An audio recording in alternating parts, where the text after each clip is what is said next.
دو نفر کوشش کردند که جسد پیغمبر اسلام را بدزدند. سلام برادران اسلامی، خوش آمدید به کانال خون.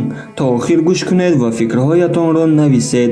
این قصه از سامانه قزاقی امید نقطه کیزه گرفته شده است و سرکش را در اپیسانیا گذاشتیم. متن قصه: سال 1162 کوشش دزدیدن جسد پیغمبر اسلام صلی الله علیه و سلم در مدینه روی داده بود. این حادثه را تاریخ نگاران جلال الدین المطاری و جمال الدین الاسنایی چنین نقل میکنند: دو راهب مسیحی از اندلس که خود را گویا مردهای مراکی معرفی کرده بودند، در نزدیکی مسجد نبی خود را جای کردند. آنها دائما در مسجد نماز می‌خواندند و قبرستان الباقی را زیارت می‌کردند.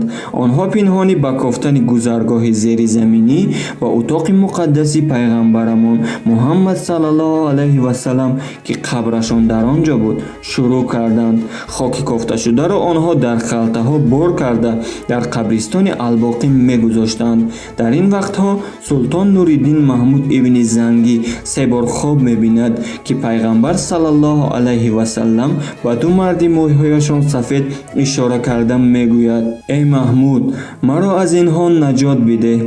وزیر دانای شاه با او مصلحت می‌دهد که زود به مدینه سفر کند. وقتی که شاه به مدینه می‌آید همه مردم را برای تقسیم صدقه دعوت می‌کند، اما در بین مردم آن دو نفری که پیغمبر صلی الله علیه و سلم نشان داده بود نیافت. به شاه خبر دادند که دو مرد مراکی در میدان جمع آمد حاضر نشدند. وقتی که آنها را آوردند سلطان نورالدین محمود آنها را شناخت. این دو مرد به شاه گفتند که برای ادا کردن حج و زیارت منزل پیغمبر صلی الله علیه و سلم آمدند. خود سلطان به قصه آنها باور نکرده به خانه خارجیان شبهناک رفت که در آنجا مقدار زیادی پول و چوبها را یافتند. با چوبها گذرگاه زیر زمینی که به سمت آرامگاه پیغمبر میبرد پوشانیده شده بودند.